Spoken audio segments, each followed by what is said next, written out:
Hi, good evening to all of you. Please like and subscribe the channel. आज का practice session है TGT PGT और जो भी एग्ज़ाम अदर स्टेट के भी हैं, यूपी टीजीटी पीजीटी या अदर स्टेट के कोई भी एग्ज़ाम जिसमें कि इंग्लिश पूछी जाती है, उसके लिए कुछ एग्ज़ाम से पूछे हुए हमने लिया है आज के सेशन में, प्रैक्टिस सेशन में। वन वर्ड सब्स्टिट्यूशन के 30 क्वेश्चन एंड 10 क्वेश्चन ईडीएम और फ्रेजेस से। तो आइए स्टार्ट करते हैं, देखते हैं। चैनल हमारा है @rate VKS टीचिंग एग्ज़ाम। यदि कंटेंट हमारा अच्छा लगे, क्वेश्चन का पैटर्न, क्वेश्चन का लेवल अच्छा लगे तो प्लीज़ चैनल को लाइक एंड सब्सक्राइब कर दीजिएगा। आइए स्टार्ट करते हैं वन वर्ड सब्स्टिट्यूशन के फर्स्ट क्वेश्चन से, और जो कि टीजीटी पीजीटी लेवल के एग्ज़ाम में पूछे हुए क्वेश्चंस हैं। तो स्टार्ट करते हैं। पहला क्वेश्चन देखते हैं क्या दिया है वन वर्ड सब्स्टिट्यूशन। वर्ड दिया है और उसके बाद वन वर्ड उसमें से फाइंड आउट करना है कि इसके लिए, ये ग्रुप ऑफ वर्ड्स के लिए एक नाम क्या हो सकता है। तो फर्स्ट देखते हैं wild and noisy disorder.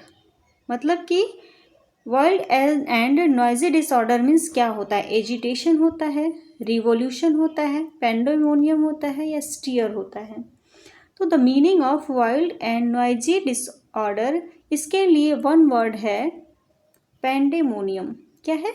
Pandemonium. The word pandemonium is a one word for क्या? Wild and noisy disorder. So answer हो जाएगा ऑप्शन नंबर सी। अगला देखते हैं क्वेश्चन नंबर 2। सेकेंड क्वेश्चन है words uttered impiously about God. Impiously मतलब अपवित्र। ऐसा कोई भी वर्ड या भगवान के लिए, गॉड के लिए कोई अपवित्र शब्द बोलना जो उनके लिए ठीक न हो, अपवित्र। इम्पायसली मतलब अपवित्र शब्द बोलना या भद्दे शब्द बोलना बोल सकते हैं।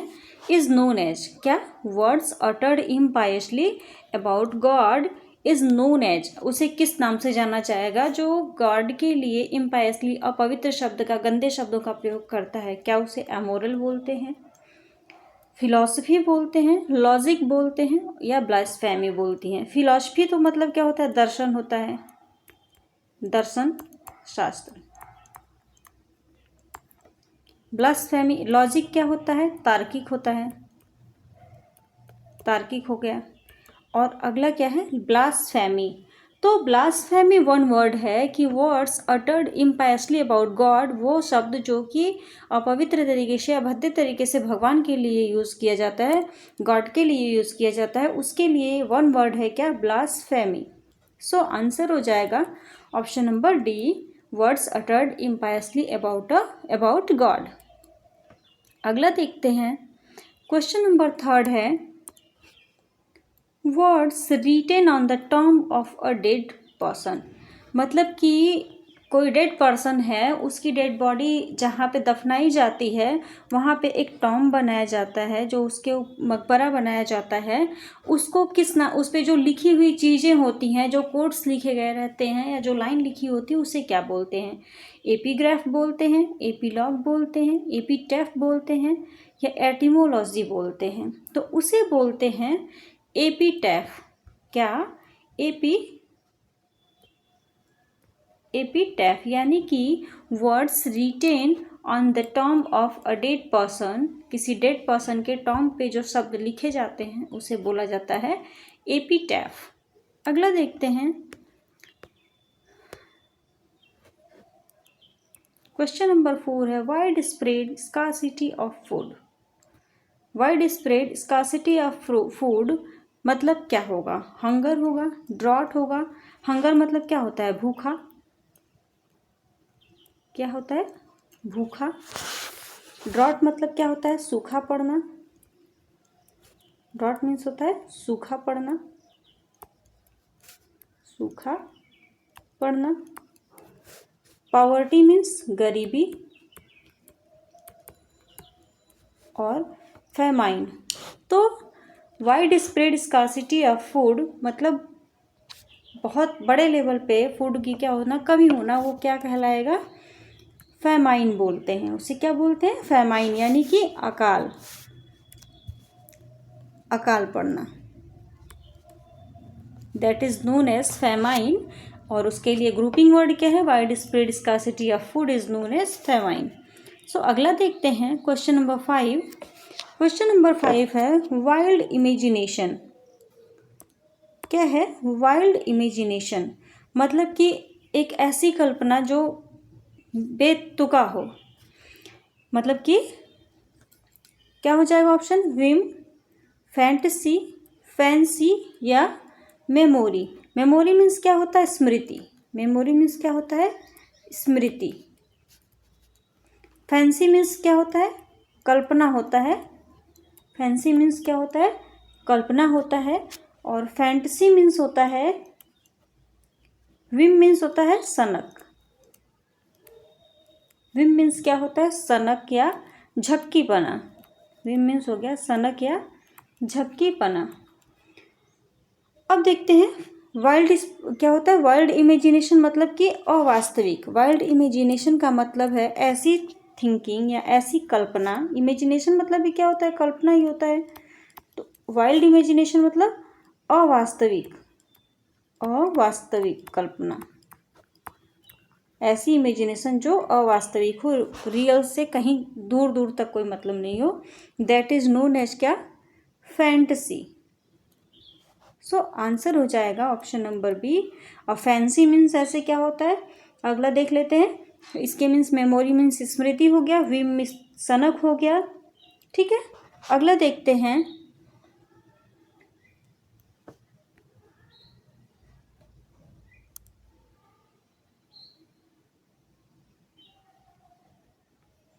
क्वेश्चन नंबर 6 है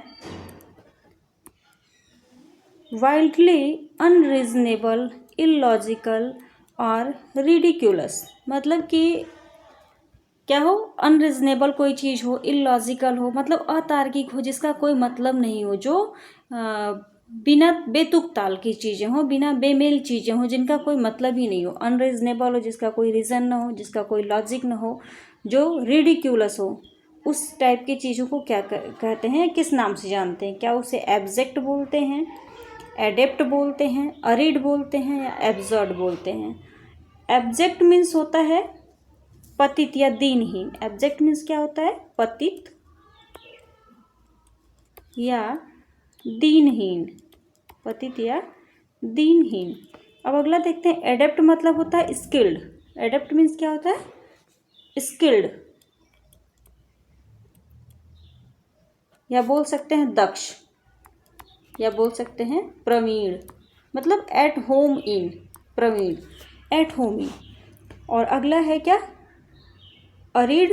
अरिड मतलब होता है शुष्क।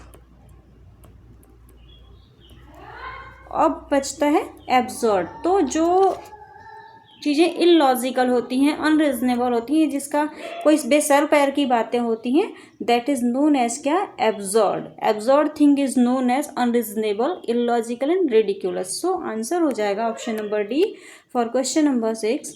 अगला देखते हैं 7 का। क्वेश्चन नंबर 7 है वॉक इन स्लीप। ऐसे उसे क्या कहते हैं जो नींद में चलता है? सोमनेम्बलिज्म, नींद में चलना क्या कहलाता है? सोमनेम्बलिज्म, इंसोम्निया, सोमनोलेंस या स्लीपी हेड। तो वन वर्ड है वॉक इन स्लीप के लिए, वन वर्ड है सोमनेम्बलिज्म। क्या है? सोमनेम्बलिज्म। सो आंसर हो जाएगा option number A for question number 7, the person who walks in sleep. तो walking in sleep is known as क्या? सोमनेम्बलिज्म। स्पेलिंग क्या है? Somnamb and AMBULISM, somnambulism. अगला देखते हैं 8 का। क्वेश्चन नंबर 8 है विथ नो पर्टिकुलर ऑर्डर और प्लान। कोई ऐसा इवेंट या कोई ऐसा काम जो कि जिसका कोई पर्टिकुलर प्लानिंग नहीं की गई है, कोई ऑर्डर नहीं है। मतलब order means in the sense of order is क्रम, ना कोई सीक्वेंस उसका बनाया गया है, कब क्या कुछ कोई प्लानिंग नहीं है, that is known as hazard, hazardous, hopeless या हैफजर्ड। होपलेस मीन्स क्या होता है? आशा खो चुका, या जो जिसकी उम्मीद ना हो, जिसकी आशा ना हो। हैजार्ड मतलब भी होता है इधर उधर, जल्दी में। अब देखते हैं एक बचता है हैफजर्ड। तो आंसर इसका हो जाएगा हैफजर्ड, क्या आंसर हो जाएगा? Haphazard. So option number D होगा करेक्ट आंसर इसका। और हैज़ार्ड मीन्स होता है खतरा या जोखिम। हैज़ार्ड मीन्स क्या होता है? खतरा या जोखिम। हैज़ार्डस मीन्स होता है, उसी का क्या है, ये नाउन हो जाएगा, खतरनाक।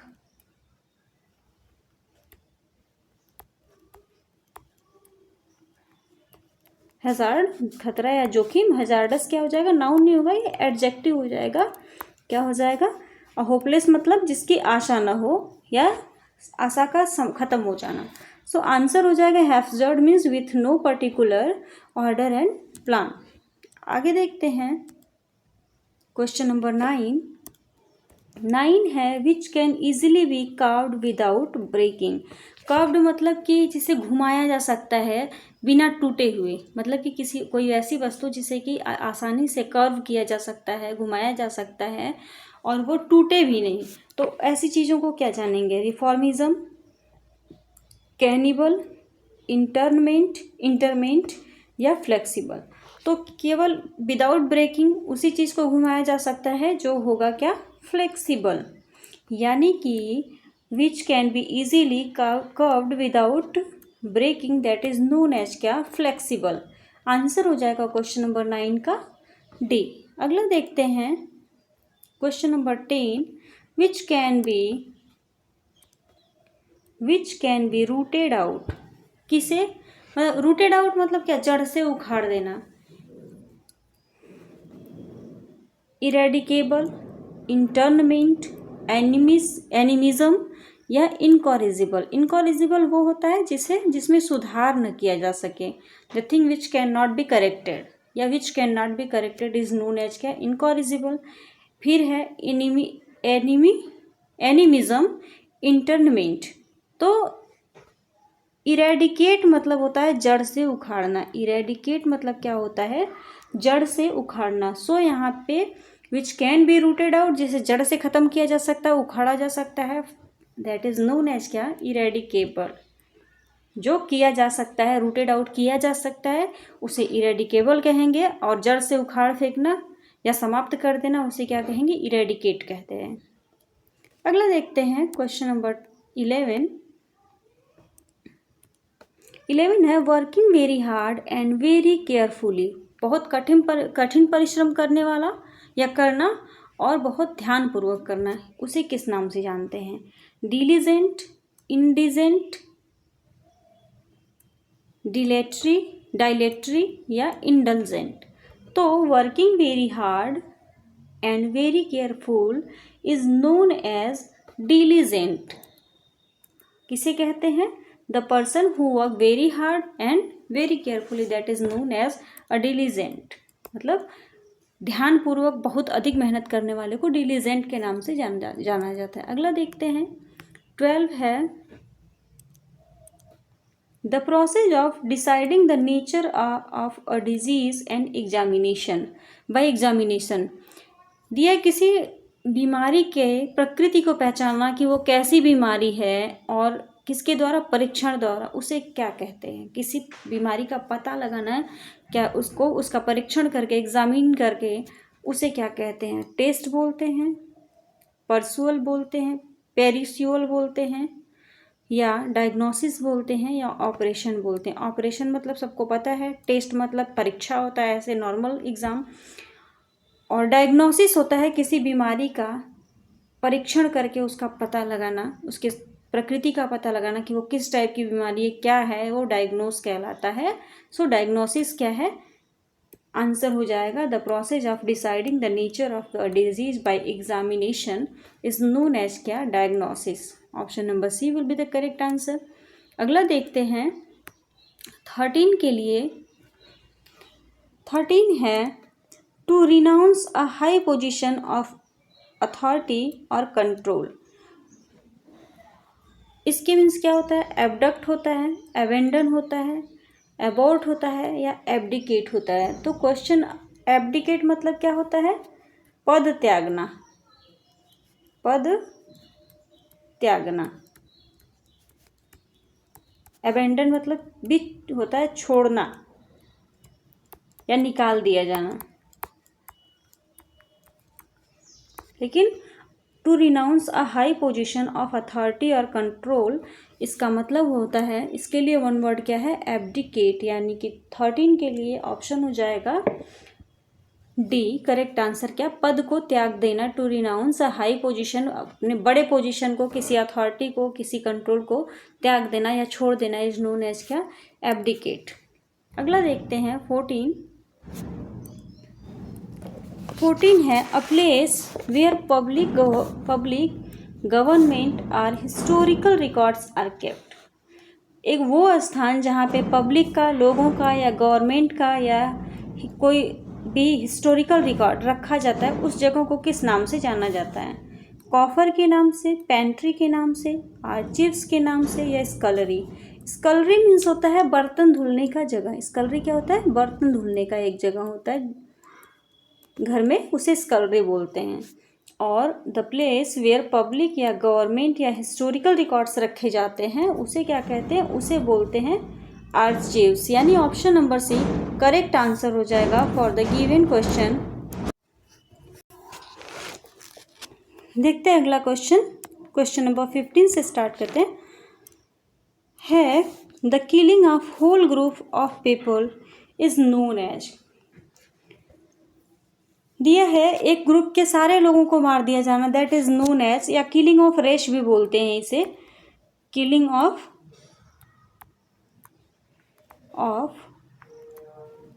रेस।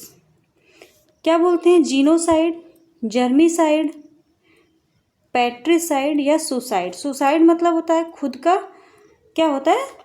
खुद का की आत्महत्या करना, स्वयं आत्महत्या कर लेना, सुसाइड। पैट्रिसाइड फादर की हत्या कर, क्या होना, death, murder of father, murder of father. इसका आंसर होगा the killing of whole group of people is known as क्या, जीनोसाइड, जीनोसाइड। अगला देखते हैं, आंसर हो जाएगा ऑप्शन नंबर ए। अगला देखते हैं 16 का, the plants and vegetation of a region. किसी एक पर्टिकुलर क्षेत्र का जो प्लांट्स और वेजिटेशन होता है उसे क्या बोलते हैं?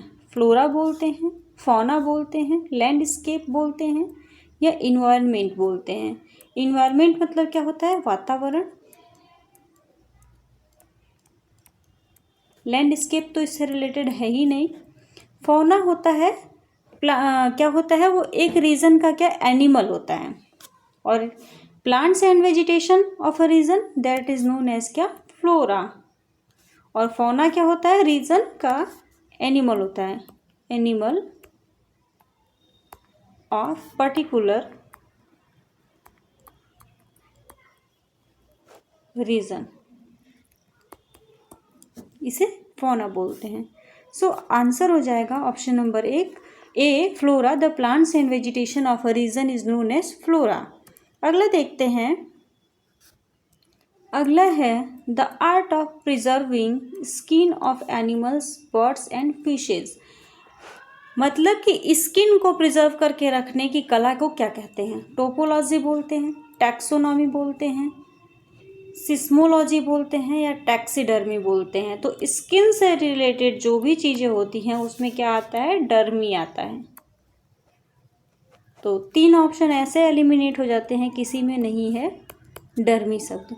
आंसर क्या हो जाएगा? Taxidermy. So option number D correct answer हो जाएगा क्या, the art of preserving skin of animals, birds and fishes के, एनिमल, बर्ड्स या फिशेज के स्किन को जो प्रिजर्व करके रखा जाता है उसे क्या कहते हैं? टैक्सीडर्मी बोलते हैं।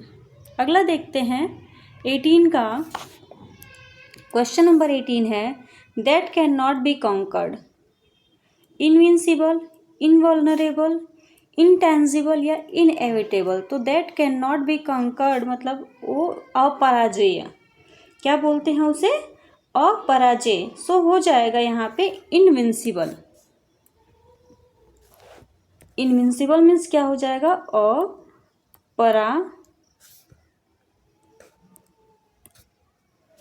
आंसर हो जाएगा A, that can not be conquered यानी कि अपराजेय, यानी जिसे पराजित नहीं किया जा सका, that is known as invincible या that can not be conquered. अगला देखते हैं क्वेश्चन नंबर 19 है too much official formality, bureaucracy, red tapism, diplomacy या ऑटोक्रेसी। ऑटोक्रेसी क्या हो गया? स्वशासन हो गया, खुद के द्वारा से चलाना। ब्यूरोक्रेसी और रेड टैपिज्म, तो इसमें होता है too much official formality is known as क्या? Red tapism. Too much official formality is known as क्या? Red tapism. सो आंसर हो जाएगा ऑप्शन नंबर बी। अगला क्वेश्चन देखते हैं, to injure one's reputation, to injure one's reputation, किसी के reputation को, उसकी इज्जत को, रिस्पेक्ट को क्या करना? इंज्योर करना, कम करना, खराब करना, that is known as defame, ridicule, mock या एजिटेट। तो to injure one's reputation is known as क्या? डिफेम, यानी क्वेश्चन नंबर डी का आंसर हो जाएगा A, option number A. Defame मतलब क्या? बदनामी करना, बदनामी करना कह सकते हैं। तो अगला देखते हैं 21, short remaining and and of a cigarette. जब स्मोकर जो है, सिगरेट स्मोक करने वाले, जब वो स्मोकिंग कर लेते हैं, जब वो सिगरेट पीते हैं तो उसका छोटा सा हिस्सा लास्ट में बचा रह जाता है जिसे वो फेंक देते हैं। तो उस छोटे पार्ट को, जो बचा हुआ रिमेनिंग पार्ट होता है, the short remaining end of a cigarette is known as, उसे क्या कहते हैं? फीलिंग बोलते हैं, पिंच बोलते हैं, फिलामेंट बोलते हैं या स्टब बोलते हैं। तो short remaining end of cigarette is known as क्या? स्टब। क्या होता है? स्टब होता है, यानी 21 का हो जाएगा option number D correct answer. अगला देखते हैं 22 का, something that is difficult to believe, कुछ ऐसा जो कि बिलीव करना क्या हो? कठिन हो, जिसको विश्वास करना कठिन हो, लगे कि ये बिलीवेबल नहीं है, उसे क्या बोलते हैं? सस्पिशियस बोलेंगे, इम्पॉसिबल बोलेंगे। इम्पॉसिबल मतलब क्या हो जाएगा? असंभव। इनएविटेबल या इनक्रेडिबल।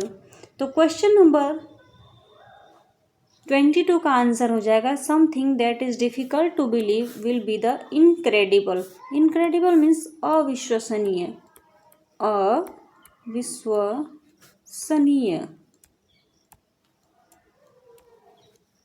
अविश्वसनीय। सस्पिशियस मतलब क्या हो जाएगा? जो क्लियर नहीं हो, जिसपे जो शंका युक्त हो। क्या हो? शंका युक्त हो। इम्पॉसिबल मतलब असंभव। सो आंसर हो जाएगा incredible. Something that is difficult to believe is known as अविश्वसनीय, इनक्रेडिबल। अगला देखते हैं question number 23, something that occurs irregularly, कोई वो चीज़ जो कि इरेगुलरली घटित होती है। ऑकर्स मतलब होती है, या होना, या घटित होना। That is known as uncommon, sporadic, constant या परसिस्टेंट। कांस्टेंट मतलब तो होता है कि जैसे स्थिर हो, सेम हो, हमेशा एक जैसा। तो होता है इसका one word, something that occurs irregularly is known as क्या? स्पोरेडिक। क्या होता है? स्पोरेडिक, यानी कि कभी कभार होने वाली चीज़ें। क्या? कभी कभी, कभी कभी या कहीं कहीं, कहीं कहीं या कभी कभी, that is known as sporadic, यानी कि something that occurs irregularly is known as sporadic, sporadic. अगला देखते हैं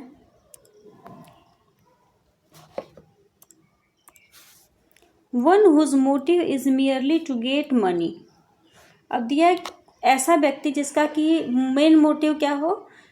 धन संचित करना, ज़्यादा से ज़्यादा धन को कमाना, धन पाना, धन इकट्ठा करना। सो उसे क्या कहेंगे? फास्टिडियस बोलेंगे, बिजनेस लाइक बोलेंगे, मर्सिनरी बोलेंगे या पॉलीग्लॉट बोलेंगे।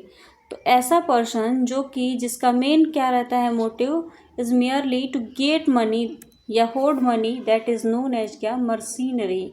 यानी कि 24 का option number C correct answer हो जाएगा। The person who always wants to make money या मनी सीकर बोल सकते हैं, दैट इज नोन एज क्या, मर्सीनरी। यानी option number C correct answer हो जाएगा।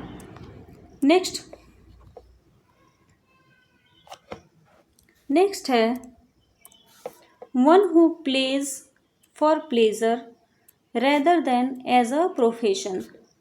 वो व्यक्ति जो किसी गेम को खेलता हो खुशी के लिए, केवल शौक के लिए खेलता हो और प्रोफेशन के तौर पे किसी चीज़ को नहीं खेल रहा हो, that is known as player, amateur, performer या एक्टर। एक्टर मतलब अभिनेता हो जाएगा, परफॉर्म मतलब क्या प्रदर्शित करने वाला या परफॉर्म करने वाला, प्लेयर मतलब खिलाड़ी हो जाएगा, और बचता है एमेच्योर। तो एमेच्योर जो होता है, एमेच्योर होता है शौकिया, यानी कि जो अपनी खुशी के लिए केवल खेलता हो या शौक के लिए खेलता हो, शौक बस खेलता हो, उसे क्या कहेंगे, एमेच्योर कहेंगे। वो क्या होगा, कोई गेम को प्रोफेशनली नहीं लेता है, वो शौक में खेलता है, शौक में करता है participate, that is known as amateur. अगला है किलिंग ऑफ वंस सिस्टर। किसी क्या है, बहन को का मर्डर करना, मर्डर ऑफ वन सिस्टर या किलिंग ऑफ वन सिस्टर। तो उसका हो जाएगा क्या, रेजिसाइड, फ्रैट्रिसाइड, मैट्रिसाइड या सोरोरिसाइड। तो आंसर हो जाएगा killing of one sister is known as क्या, सोरोरिसाइड। यानी option number D correct answer हो जाएगा। अगला देखते हैं, फ्रैट्रिसाइड होता है किलिंग ऑफ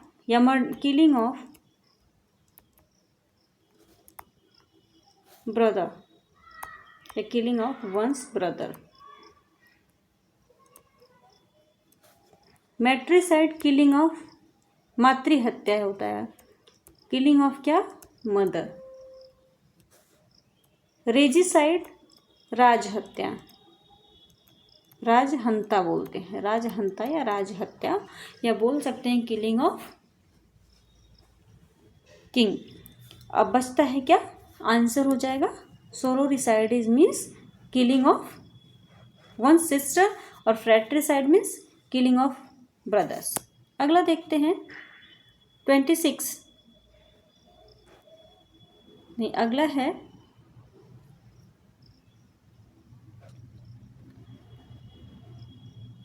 27।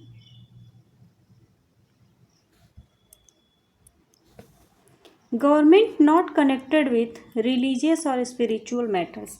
मतलब कोई ऐसी गवर्नमेंट जो कि किसी रिलीजन या किसी स्पिरिचुअल धार्मिक चीज़ों से न चलती हो, वो क्या हो, सबके लिए समान हो, दैट इज नोन एज क्या, government not connected with religious. ऐसी सरकार, ऐसी गवर्नमेंट जो कि किसी धर्म से न जुड़ी हो, किसी स्पिरिचुअल चीज़ से न जुड़ी हो, that is known as socialist, republic, sovereign या सेक्युलर।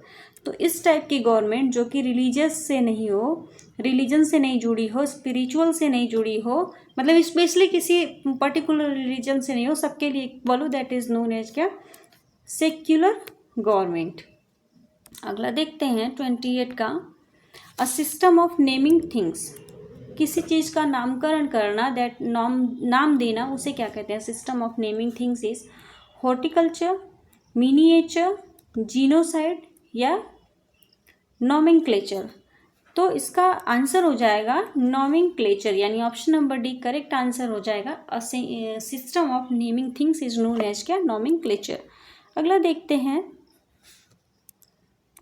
29 का, constant effort to achieve something. किसी चीज़ के लिए लगातार प्रयास करना, किसी चीज़ को प्राप्त करने के लिए, अचीव करने के लिए लगातार प्रयास करना, उसको क्या कहते हैं, अटेम्प्ट बोलेंगे, एंथ्यूजियाज्म बोलेंगे, विगोर बोलेंगे या परसिवरेंस बोलेंगे। तो constant effort to achieve something is known as क्या, perseverance. The word perseverance means constant effort to achieve something. अगला देखते हैं क्वेश्चन नंबर 30 है, specially skilled in story telling, narrator, vocalist, compositor या अ रेन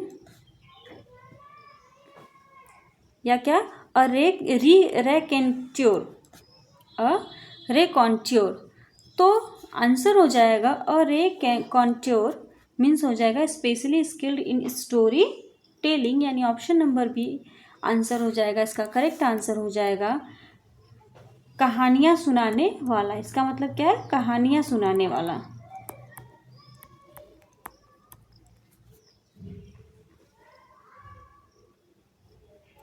सुनाने वाला। नैरेटर मतलब होता है किसी चीज़ की व्याख्या करने वाला, वो वोकलिस्ट हो गया बोलने वाला। अगला देखते हैं। अब यहाँ से स्टार्ट होता है इडियम्स एंड फ्रेजेस के 10 क्वेश्चन है। यहाँ से है पहला है a cock and bull story. क्या इसका मीनिंग होगा? A cock and bull story means an important story, an imaginary story, a long story, a short story. तो लॉन्ग और शॉर्ट स्टोरी तो है ही नहीं है। इसका मीनिंग होगा एन इम्पॉर्टेंट स्टोरी भी इसका मतलब नहीं होता है। A cock and bull story means होता है एन इमेजिनरी स्टोरी, मतलब एक काल्पनिक कहानी। एक क्या? काल्पनिक कहानी। जैसे बच्चों को सुनाई जाती है वो काल्पनिक कहानियाँ होती हैं कि एक बिल्ली थी, एक तोता था, ये वगैरह वगैरह, ये सब क्या है? काल्पनिक कहानियाँ होती हैं। तो a cock and a bull story is known as क्या? An imaginary story. अगला देखते हैं। अगला फ्रेज है at arms length. At arms length मतलब क्या होता है? Avoiding too much closeness, as close as one can touch, क्या इतना नज़दीक होना कि छू सके आदमी। Checking the length of fabric, using one's arm to measure length. अब ये दोनों तो बिल्कुल इलॉजिकल लगता है क्योंकि ऐसे डायरेक्टली सेंस नहीं देता कभी भी। एट आर्म्स लेंथ हो जाएगा। अवॉइडिंग टू मच क्या? एक हाथ की दूरी। जैसे इससे क्या मतलब पता चलता है? एक हाथ की दूरी। तो अवॉइडिंग टू मच क्लोजनेस मतलब बहुत ज़्यादा नज़दीक होने से बचना इज नोन एज क्या? एट आर्म्स लेंथ, यानी कि अवॉइडिंग टू मच क्लोजनेस। अगला देखते हैं 33 का। अगला है a greenhorn. A greenhorn means क्या होता है? An inexperienced man, a dangerous man, a suspicious man, a wise person. A greenhorn मतलब होता है एक मतलब बिना अनुभव का व्यक्ति, अनुभवहीन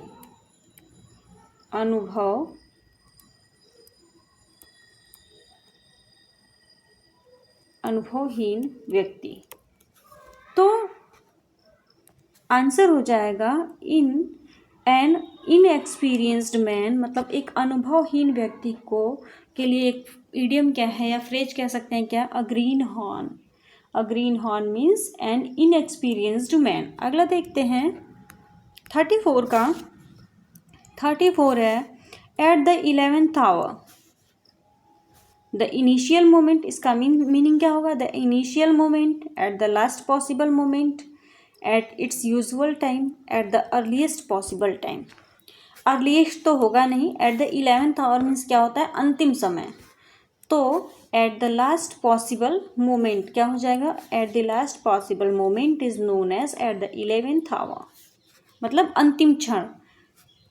अगला देखते हैं 35 है a drop in a bucket. It means, इसका मतलब क्या हो जाता है? ऊंट के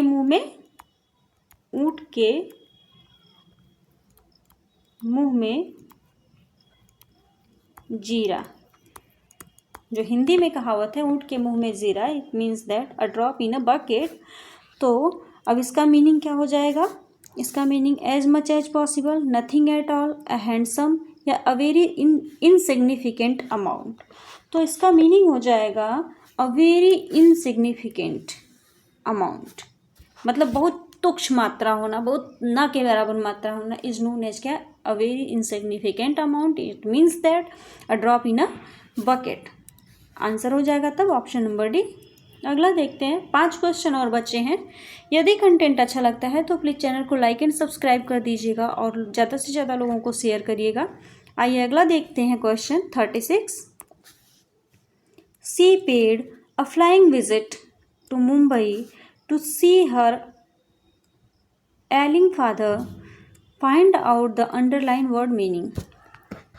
अब जो है अंडरलाइन वर्ड है अ फ्लाइंग विजिट, इसका मीनिंग क्या होगा, इस फ्रेज का मीन क्या होगा, ये क्या सेंस देता है? A very short visit, a surprise visit, a very long visit या वेंट बाय एरोप्लेन।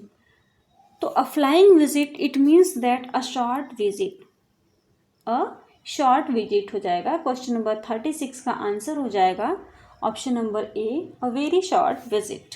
अगला देखते हैं 38 का। 38 है a small fry means unimportant, weak, little या इम्पॉर्टेंट। तो अ स्मॉल फ्राई मीन्स हो जाता है एन अनइम्पॉर्टेंट, क्या हो जाएगा? अनइम्पॉर्टेंट मतलब महत्वहीन, महत्वहीन या बोल सकते हैं अननेसेसरी, अननेसेसरी।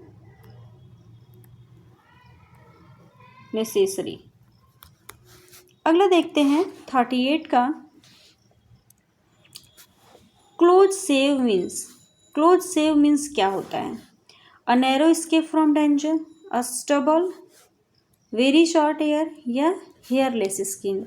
अ क्लोज सेव मतलब होता है a narrow escape from danger. क्या होता है? A narrow escape from danger is known as क्या? A close shave. अगला देखते हैं 39 का। Bring to light. 39 है bring to light, it means that reveal clearly, praise in public, brighten up या चीयर समवन।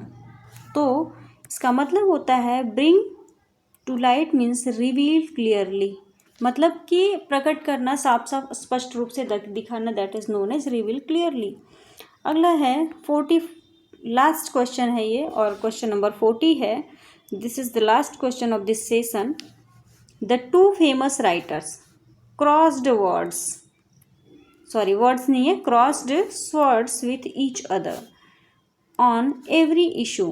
प्रत्येक इशू पे, प्रत्येक छोटे छोटे मैटर पे क्या है, दोनों का एक दूसरे को cross swords to each other, with each other, that is known as fought physically, crossed the road on meeting, took different routes या डिसअग्रीड। मतलब हर छोटे छोटे मैटर पे क्या एक दूसरे के साथ असहमत होना, डिसअग्रीड होना is known as crossed swords with each other. And this is the last question of this day या दिस प्रैक्टिस सेशन। तो मिलते हैं अगली क्लास में। यदि चैनल अच्छा लगे, कंटेंट हमारा, क्वेश्चन का पैटर्न, क्वेश्चन का लेवल अच्छा लगे तो प्लीज़ चैनल को लाइक एंड सब्सक्राइब कर दीजिएगा। धन्यवाद और मिलते हैं अगले सेशन में कुछ नए क्वेश्चंस के साथ, literature plus literary terms and कुछ ग्रामर के क्वेश्चंस के साथ। धन्यवाद।